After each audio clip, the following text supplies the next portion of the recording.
It is no secret that I love Planetside 2. The scale is just something that isn't found in any other game, and it's generally a solid combined arms shooter. And it's sci-fi, which is always a tick in my book, and it also has the social features of an MMO. However, boy is it not perfect.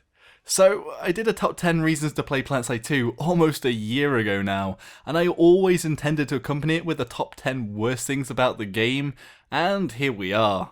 These are, in my opinion, the top 10 worst things about the game, in no particular order, and some of them could be improved, whilst others may even be inherent flaws in the design.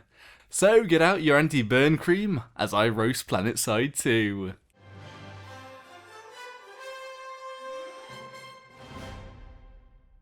1. Zerging. The word is a bit controversial on its own, but basically any fights that are overpopulated to a point where one side may as well not be there. Some might see the overpopulation of a base as a strategic success in the scheme of capturing a continent, but such overpopulation usually means the person leading the forces isn't delegating all too well, but also that no one is there to mount a response. It isn't helped by the 3-faction situation. If you're zerged by one enemy on one side, you can just choose to fight another enemy somewhere else. 2. Performance. It's like a roller coaster with Planetside 2 performance. We get a few patches where FPS are at an all-time high, then we get others that drag it through the mud. Either way, at its core, Planetside 2's code is built on an old DirectX architecture, and upgrading it to 11 or 12 is most likely not realistic with the current dev size. The game is also CPU hungry, and with so many entities on the screen at once, it is inherently a resource hog of a game. Maybe there's just a sacrifice for the scale, whilst hardware is at this level.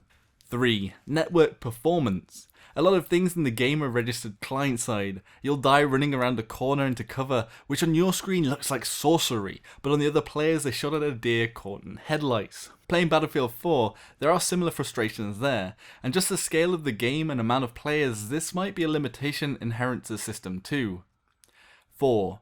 Free-to-play monetization. Whilst it's great that everyone can play the game for free, and that is one of the best free-to-play games in terms of no pay to win, the free-to-play model has always pushed the development to new features that can be monetized, overriding new gameplay elements, maps and other features that you can't make people pay for. Also, the monetization model in general has most things overpriced, and in my opinion not too reasonable for the regular consumer. It already suggests the game is held up by the whales in the community. If you don't know what a whale is, it's a marketing term for a player who spends huge amounts of money and often targeted by free-to-play and mobile games. However, with the recent patches and hiring of Rel, we have seen some focus on tweaking the game over short-term cash grabs.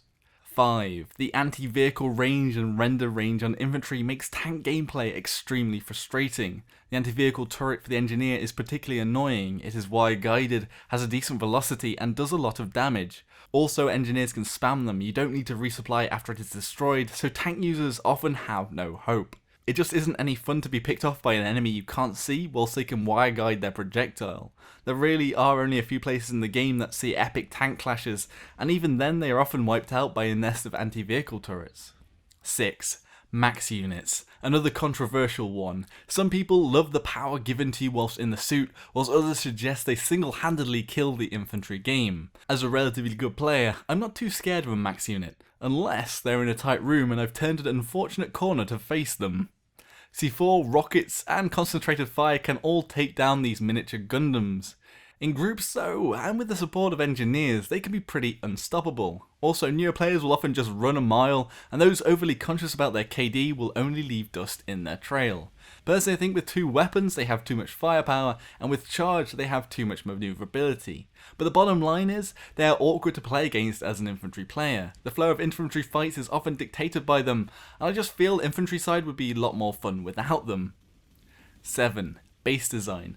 Admittedly, the continents in this game all have quite different base designs dictated by whoever worked on them and when, but there's an amount of walls in Ezimir that would make even Trump blush. Often these Ezimirian walls don't even shield infantry from tank fire. A lot of bases are actually in mini valleys where tanks can fire inside, with the infantry contained into a pen for perfect splash kills. A lot of bases in general are too small for the amount of people that might fight at them, which doesn't help the spawn camping epidemic. Then there are other bases which are just flatly awful. Maybe Nanite Subterranean analysis looks good on paper, but with 200 people stuck in a stalemate, it is often just a nightmare. 8. Nanite systems. Some people love the nanite systems equipment, and really I'm talking about the vehicles rather than the weapons here. Partially to help the performance, lowering the model and texture count, whilst also meaning the developers can design one thing for all factions, so it does make sense from the developers' perspective. However, I feel a lot of the heart is lost from the game by not having more Empire specific equipment. I know it's not the biggest thing, but it still makes it onto the list because I think theme is very important in the game.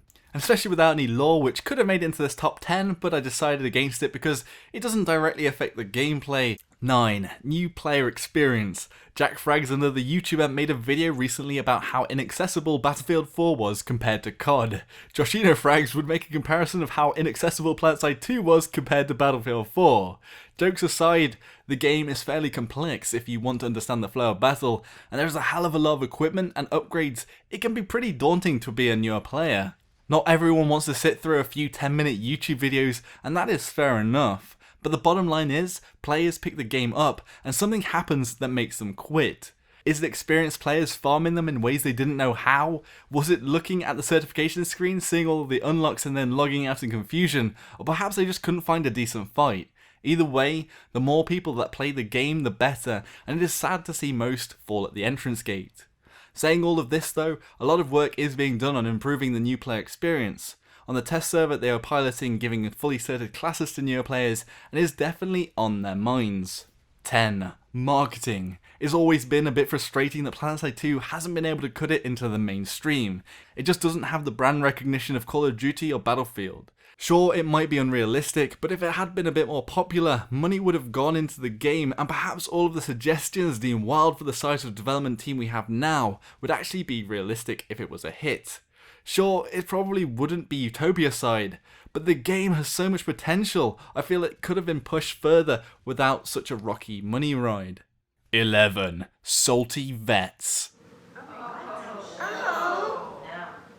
lord! No, just kidding guys, that's my list. My top 10 worst things about Planetside 2. An oxymoron, I know, and maybe you don't agree with some of the things on the list. What would you put on your list? How do you think it could be fixed, or do you agree with mine? Be sure to put it in the comments below. Remember, I do love the game and have over 2,000 hours played, and as a vet the flaws are more obvious to me, so don't let this put you off if you're a newer player. Anyway, if you thought this video was so bad it was good, give it a like. If you thought it was just flat out grumpy, give it a dislike. Subscribe for more Planetside 2 shenanigans, and thank you all very much for watching. Until next time everyone, Joshino.